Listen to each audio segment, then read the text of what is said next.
그동안 평안하셨습니까? 다시 만나게 돼서 반갑습니다. 오늘 네 번째 시간인데, 이제 오늘 제가 목사님께 말씀드릴 주제는 악한 시대 선한 설교, 이런 주제를 가지고 목사님께 잠시 말씀을 드리겠습니다. 제가 이 강의를 하면서 이런 짧은 글을 좀 달아보았습니다. 나쁜 남자, 나쁜 여자를 선한 남자, 선한 여자로 바꾸어 드립니다. 죄송합니다. 이렇게 표현도 해봅니다. 못생긴 남자, 못생긴 여자를 아주 미남으로 바꾸어 드리고 미녀로 바꾸어 드립니다. 그런데 절대 칼을 쓰지 않습니다. 저만의 비법이 있습니다. 여러분 귀가 솔깃해지십니까? 자, 지금부터 이제 본격적으로 강의를 진행하겠습니다. 사도 바울은 믿음의 아들 디모데에게 보내는 편지에서 말세의 징조, 다시 말하면 예수님께서 재림하실 시기가 가까워진 시점에 이 시대적인 징조 19가지 현상을 우리들에게 이야기를 해줍니다. 디모데가 사역하던 당시에도 이런 징조가 부분적으로 나타났습니다. 그런데 말세의 19가지 현상들을 다시 한번 세심하게 살피는 가운데 우리 시대에는 이 19가지 현상이 동시에 현저하게 다발적으로 나타나고 있다는 것입니다. 첫 번째가 말세 현상이 자기를 사랑하는 것입니다. 성경은 자기와 함께 하나님을 사랑하고 이웃을 사랑하고 하지 않습니까? 그러면 창조주 하나님께서 나를 더 사랑해 주신다는 것, 이것이 바로 성경이 우리에게 가르쳐 주는 진리입니다. 그런데 현대인들은 하나님을 믿지 않습니다. 그러니 자기가 자기를 사랑하지 않으면 아무도 사랑해 주지 않는다는 불신앙에 빠집니다. 여러분, 불신앙의 특징이 무엇인지 아십니까? 불신앙의 특징은 철저히 자기 중심입니다. 그런데 믿음은 하나님 중심입니다. 케이팝이 세계적인 문화 현상으로 자리를 잡았습니다.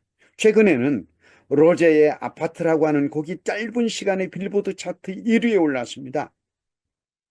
케이팝이 전하는 가장 강력한 메시지는 무엇입니까? 너를 내가 열심히 사랑하라, 이것입니다. 여기에 세계의 젊은이들이 열광합니다. 그러다 보니까 점점 탈종교화 현상이 극심해집니다.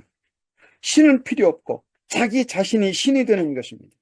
우리는 지금 이런 악한 시대의 소용돌이 중심에 들어와서 사역하고 있습니다. 타락한 본성을 가진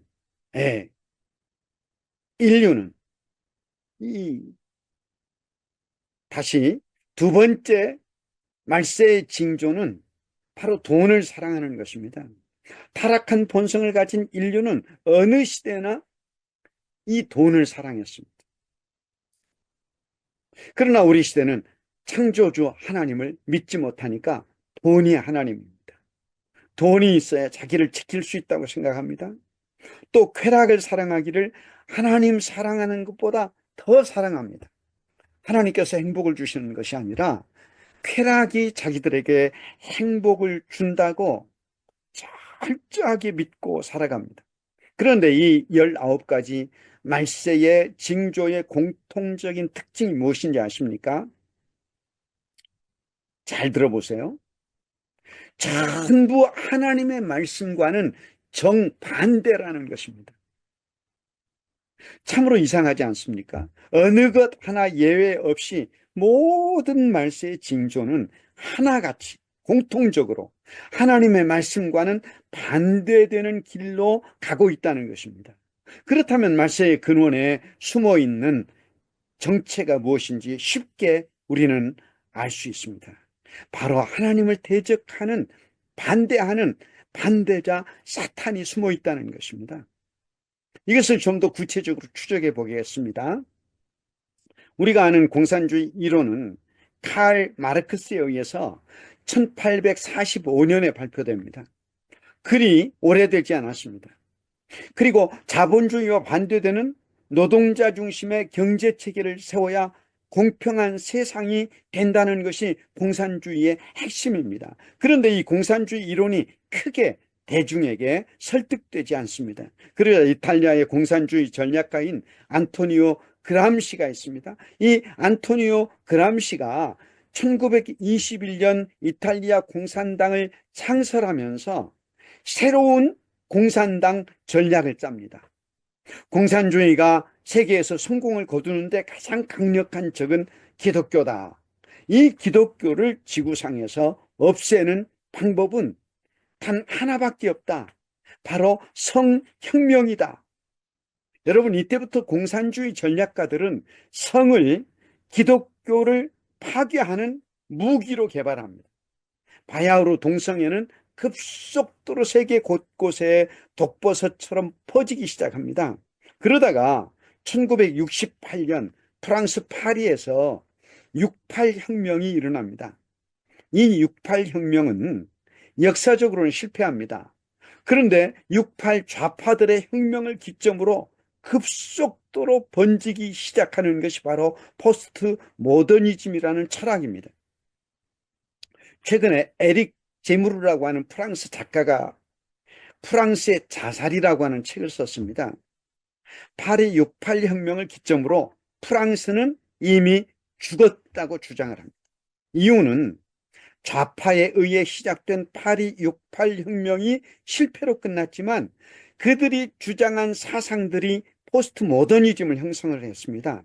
그리고 포스트 모더니즘이라고 하는 괴물에 의해서 결국 자랑스러운 프랑스는 죽었다는 것입니다.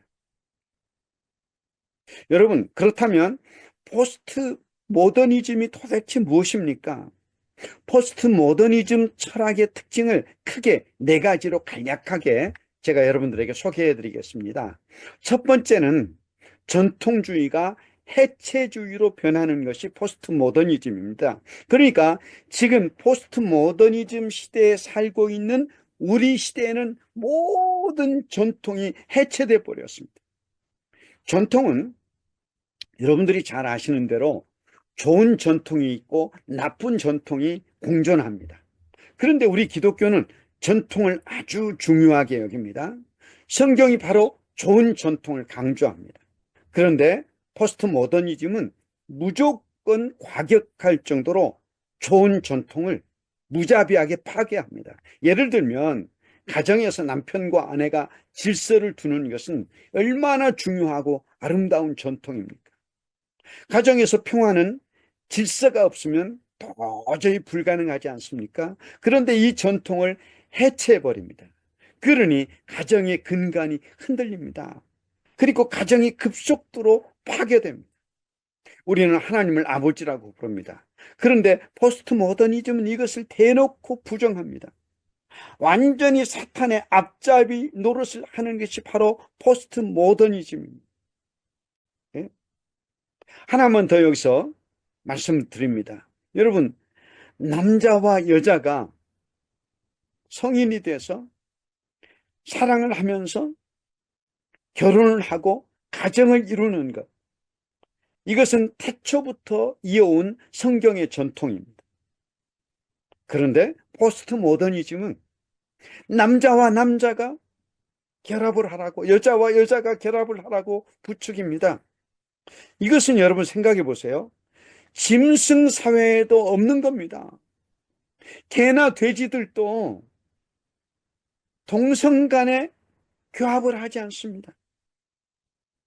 얼마나 이 사탄의 칼, 이 포스트 모더님이 악랄한지 모릅니다. 두 번째, 절대주의가 상대주의가 되는 것이 포스트 모더니즘입니다.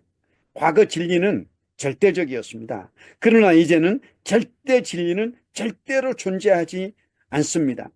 다른 진리와 비교되는 상대적인 진리만 존재합니다. 그러니까 절대적인 신앙도 절대 존재할 수 없게 되었습니다. 과거의 순종은 절대적이었습니다. 그런데 지금은 이 순종도 상대적입니다. 당신이 왜 나에게 순종을 강요하느냐고 아내가 남편에게 욱박지릅니다. 그러면서 당신도 나에게 순종해 보라고 남편을 가르칩니다. 이것이 포스트 모더니즘입니다. 세 번째, 이론주의가 다원주의가 됩니다.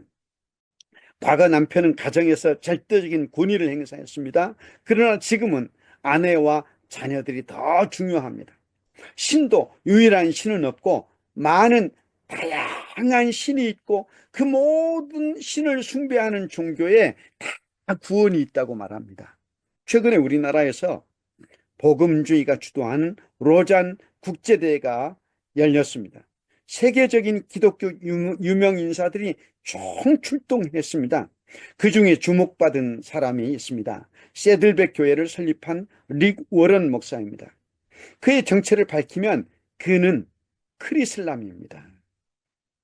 여러분, 크리슬람이라고 하는 말을 들어보셨습니까? 크리슬람은 그리스도를 믿고 동시에 마호메트를 믿는 사람들을 말합니다. 릭 워런은 미국 오바마 대통령의 취임식에서 축도를 합니다. 그러면서 이렇게 축도했습니다.